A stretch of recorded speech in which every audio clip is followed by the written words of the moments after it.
बात की, जैसा उन्होंने बताया, मैं 6 वर्ष की थी, तो वो सोच विचार का कदम नहीं था, वो भगवान की कृपा थी कि बस उनकी भक्ति मन में थी, भजनों की तरफ बहुत रुझान था, तो भजनों से शुरुआत की थी मैंने।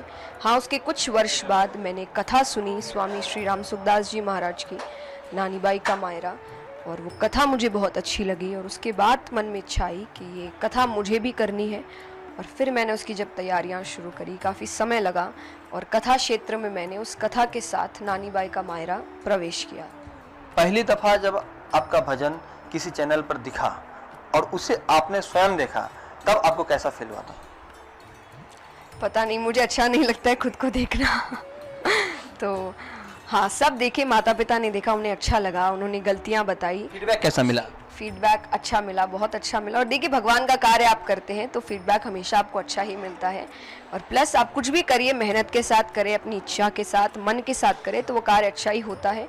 और हाँ, अपनी कुछ गलतियाँ खुद ही ढूंढते हैं, दूसरे बताते हैं, उन गलतियों को थोड़ी सीरियसली ले और उन चीज़ों को सुधारने की कोशिश करें, तो आप और अच्छे से कार्य करते हैं और आगे बढ़ते हैं। थोड़ा सा हमारे दर्शकों को ये बताइए कि पढ़ाई लिखाई के साथ इसके साथ सामंजस्य स्थापित करना आपके लिए कभी मुश्किल भी हुआ या बहुत आसानी से सब कुछ कर लिया? नहीं नहीं, आसानी से नहीं कहूँगी, मुश्किल भी हुआ। कभी आसानी हुई, कभी मुश्किल हुआ। मुश्किल तब होते थे जब आप अचानक से आपके एग्ज़ाम्स आ जाते हैं, कुछ सरप्राइज़ टेस्ट जो हम मानते हैं, तो तब थोड़ी दिक्कत होती थी। लेकिन हम कोशिश ऐसा करते थे कि छुट्टियां जब हो, समर वेकेशंस हो, विंटर वेकेशंस है, तभी हम कार्यक्रम लें स्कूल के समय।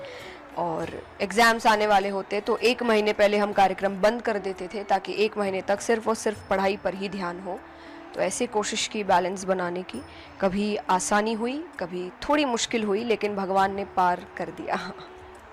ऐसा है कि आपने वाणिज्य में स्नातक किया है, अब पूरी तरह से आप कथा के क्षेत्र में आ गई हैं, तो ये बताइए, वहाँ तक जो आपने पढ़ाई की उसका भविष्य में तो कोई इस्तेमाल नहीं हो पाया?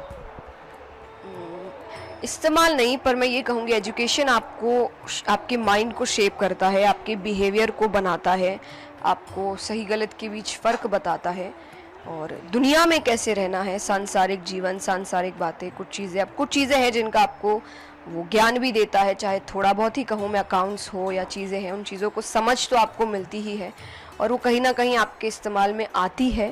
तो इसीलिए मैं कहूँगी ऐसा नहीं है एजुकेशन आपके काम में नहीं आता, भले ही वो आप करियर अगर दूसरा चुन ले तो काम में नहीं आता, पर आपको जैसे ग्रूम किया जाता है, आप जैसे आज समय पर है, उसका एजुकेशन का बहुत बड़ा हाथ होता है। और वो मेरे लिए भी कहूँगी कि मेरे जीवन में मुझे आगे बढ़ाने में या इस तरह से ग्रूम करने में, मेरे व्यवहार को बनाने में एजुकेशन का बहुत बड़ा हाथ रहा है।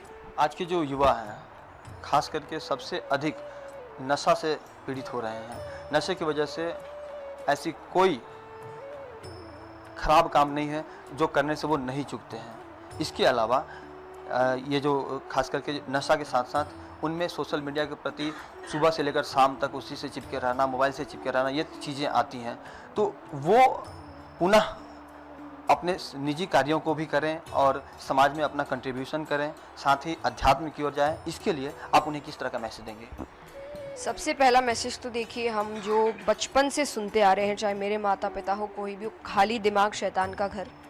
आप खाली रहते हैं तो आपको बहुत चीज़ें दिमाग में आती है और वो बहुत चीज़ों में ऐसी कम ही चीज़ें होती है जो अच्छी होती है, इसलिए कहा शैतान का घर, कि आप खाली बैठेंगे तो आपको कई ऐसे ख्याल आएंगे जो अच्छे नहीं हैं आपके जीवन के लिए। अपना कार्य करते रहें, जितना हो सके व्यस्त रहें, और काम में अगर व्यस्त नहीं है तो परिवार में व्यस्त रहें। आपको जब खाली समय मिलता है परिवार के साथ समय बिताएं।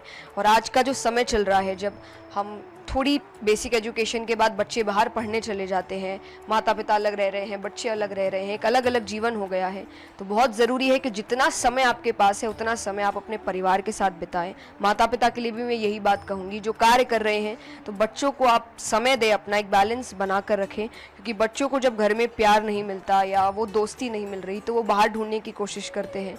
और बाहर हम सभी जानते हैं कि अच्छे व्यक्ति है तो बुरे व्यक्ति भी है जो बच्चों को गलत राह पर ले जाते हैं। तो कोशिश करें माता पिता ज़्यादा से ज़्यादा समय उनके साथ बिता सके, उन्हें सही सीख दे सके और एक भरोसा जीत सके बच्चों का।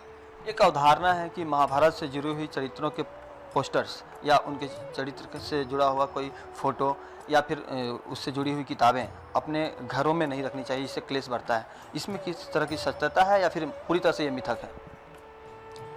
देखिए, बातें मैं इन सभी चीज़ों को कहती हूँ कि मानने की बातें होती है। मेरे घर में किताबें हैं और मुझे नहीं लगता भगवान की कृपा से ऐसा कुछ है, हम पढ़ते भी हैं हम सभी, तो ऐसा नहीं है। आप जितना मानते हैं, जितना भरोसा आप किसी चीज़ पर रखेंगे, वो चीज़ें उसी प्रकार फिर काम करती है।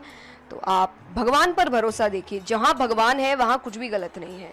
और महाभारत में भगवान के प्रसंग है, भगवान ने अच्छी चीज़ें बताई है, गीता जी का उपदेश दिया है अर्जुन को, वो उपदेश से तो जीवन चलता है। तो मैं ऐसा नहीं कहूँगी, आपके मानने पर है। आप अगर मानते हैं, बहुत भरोसा है, तो आप वैसे कदम ले, नहीं मानते तो आप भगवान पर भरोसा रखकर अपने कार्य करिए, कर्म करिए, सब कुछ सही हो जाएगा। अब हम बात करते हैं इनके पिता से, क्योंकि